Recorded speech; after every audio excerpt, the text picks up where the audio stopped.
Hey y'all, welcome back to another episode of In the Kitchen with Baker Girl. Thank you, Jesus. It is another beautiful spring day to be in the kitchen. And in today's recipe, I want to share with you is this delicious triple citrus pound cake with a simply delicious citrus butter sauce. I'm going to share the cake recipe and the butter sauce recipe in today's video. So don't forget to like and subscribe and hit the notification bell so you won't miss out anytime I upload a new recipe.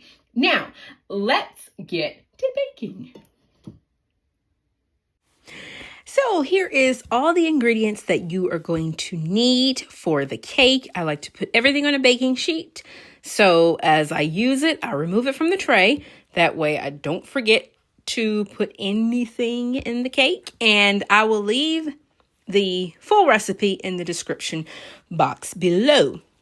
Now, to start, you want to sift your flour, your baking powder, baking soda, and your salt. Sorry, no baking powder. We're using baking soda in this cake.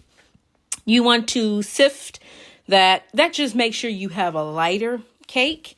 And I'm also going to add in a tablespoon of cornstarch. This replicates cake flour.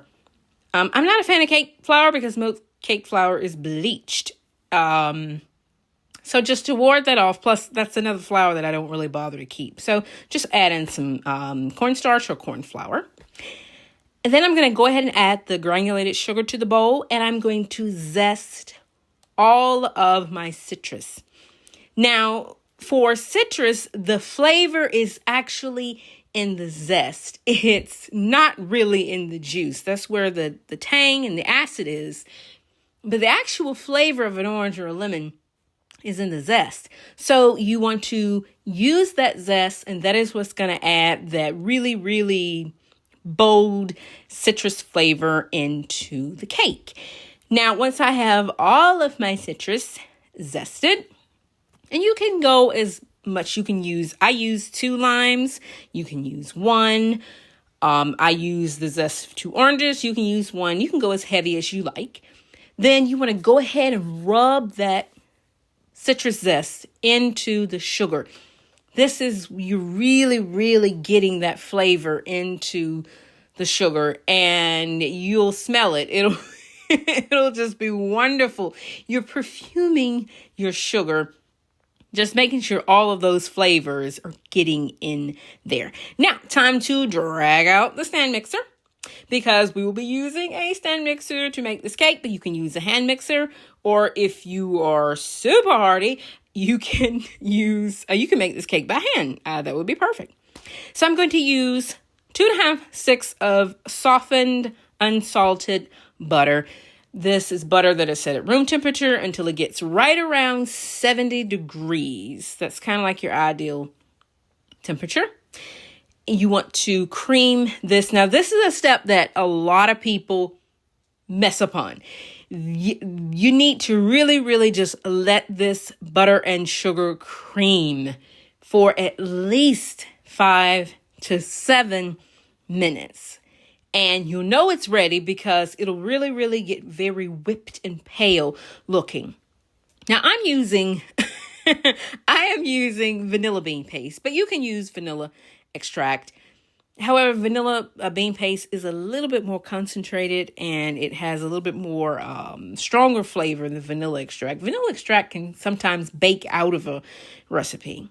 And you all know my favorite trick is to smell things, because sometimes you're reaching and you're grabbing. You may grab the wrong thing.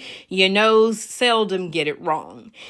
Now, once my butter and sugar and my zest has creamed for that 7 minutes, I'm going to go ahead and add in my cream cheese.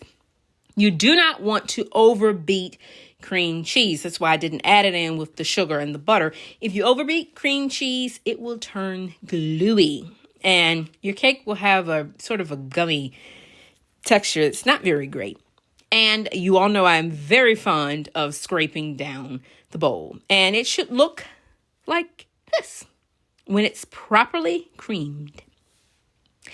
Now, I'm taking some of my flour mixture that I sifted together. I'm going to go ahead and add that into the butter and the cream cheese. This prevents your batter from curdling or splitting when you add the eggs. And that's a tip you do with any cake, because once you add eggs to butter and sugar, it can curdle, it can split. Now, since I'm using eggs that I have frozen, and I showed you in my how to freeze eggs video, I am using some of those eggs, and you can see it works perfectly in a cake. You want to add them in a little at a time, just as if you were adding in one egg at the time. And you're going to mix on a low speed. You don't want to go too high at this point because you don't want to over mix. And yes, more scraping down the bowl. It's something you get used to. It's like washing dishes. It becomes a second thing to you. And I'm going to go ahead and add in the remaining flour. I have my mixer on the lowest speed at this point. You don't want to go too high. You don't want to work up too much gluten in your cake. Add in there. I'm smelling again. I'm so accustomed to doing it. But add in your buttermilk. And as I say, that is homemade buttermilk, which I showed you how to make in my How to Churn Butter series. You can check that out as well. And you're going to alternate your buttermilk and your flour. That is not necessary if you have a smaller cake, but if you have a larger cake with a lot of flour, you want to alternate it.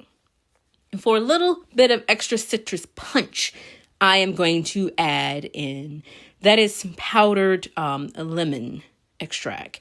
And in goes the last bit of flour. Now, at this point, I like to turn the mixer off, scrape it down, and then I like to finish the cake batter by hand. That makes absolute certain that I do not over mix my cake batter, which could give me a tough cake, and it would prohibit the rise. So there, I'm going to give it a nice little mix. And I'm doing this at a fairly medium. It smells good, I know. And that just kind of finishes it off. And then I'm going to do the rest of it by hand. And yeah, at this point, the batter is getting quite heavy in the bowl, but this is a pound cake. And pound cakes are heavy cakes.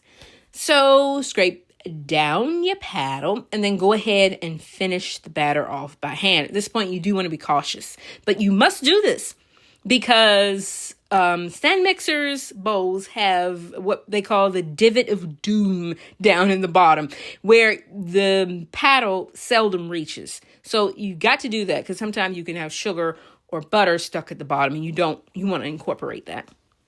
I am using Baker's Joy to spray my butt pan, and you want to make sure that you are generous with this. There's no point in baking a cake if you cannot get it out of the pan. Doesn't matter how good it is, doesn't matter how well you made it. If you can't get that cake out of the pan, then it's just misery and sadness from there on. So dollop your cake batter, and I prefer to do this versus pouring because pouring can get a little sloppy and you kind of want to, make it as neat as possible. Then give it a little shake. And I take a smooth spatula and then just kind of cut right through the cake batter.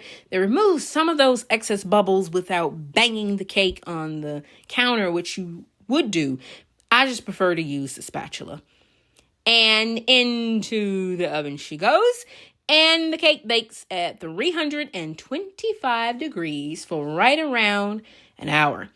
Start checking your cake when you hit right around 50 minutes. All ovens are different, and you don't want to overbake your cake. Now, for the citrus butter sauce. This is the yummy part. I'm juicing my citrus. Now, these are Caracara oranges, but you can use really any type of orange. That's what I happen to have, and that's what I'm going to use.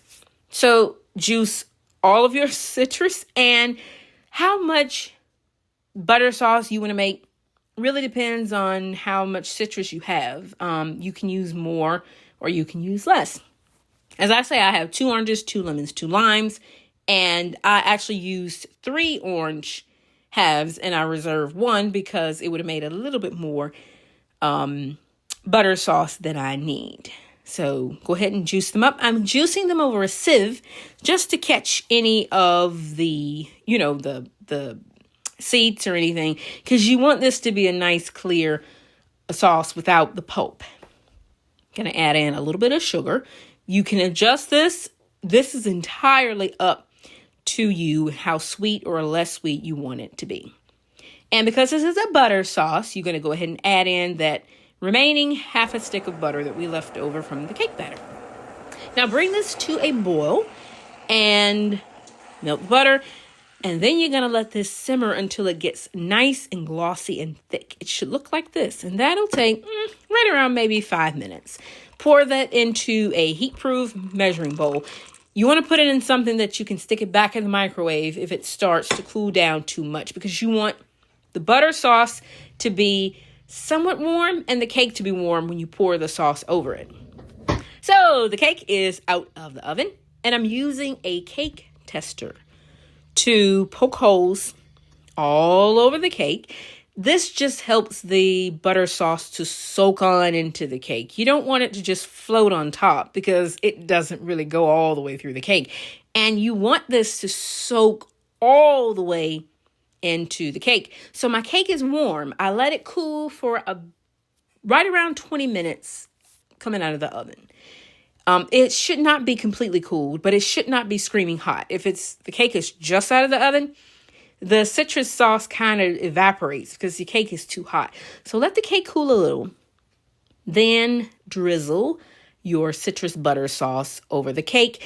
This made almost 1 1/4 cups of citrus butter sauce, and I only used 1 cup of it. Now, I only used a cup because I'm going to add a vanilla glaze. If you're going to skip the vanilla glaze, go ahead and use all of the citrus butter sauce. And I'm going to transfer the cake onto a cake plate, cake stand. Thank you, Jesus. It looks so good already. And of course, if you did not want to glaze the cake with the vanilla glaze, you would stop at this point. It would be delicious and super yummy, and nobody would notice anything. But I am going to make up a nice vanilla glaze for this cake because I think it kind of just adds to it. So I just mix up some powdered sugar and actually some water, not milk. The milk would prevent it from getting a little crust on it, and you kind of want it to get a little crust. So I'm just going to pour that all over the cake. You're literally bathing the cake in that vanilla glaze. And I do have the cake on a small wire rack just to allow the excess sauce to drip off. And I'm just going to finish the cake off with some more citrus. So you can see it is a citrus cake. And just like that, the cake is done. And this is going to be so scrummy and so delicious. Now, unfortunately, I cannot cut the cake right now, as much as I would love to have a taste. I will be sharing this cake with my families, and I will share the recipe. So just check the description box below the video. The recipe will be listed there. I hope you will give this cake a try. It is perfect for spring. You can use any citruses you like. You can sub out the oranges for grapefruits. That would be delicious. You can use all lemon. You can use all lime. You can use all orange. That would be delicious. But however you choose to make it, don't skip the citrus butter sauce. That is absolutely delicious on a cake. Any pound cake, by the way, it would be delicious. Doesn't have to be a triple citrus. That citrusy butter sauce just kind of takes it over. As my dad would say, knock it over.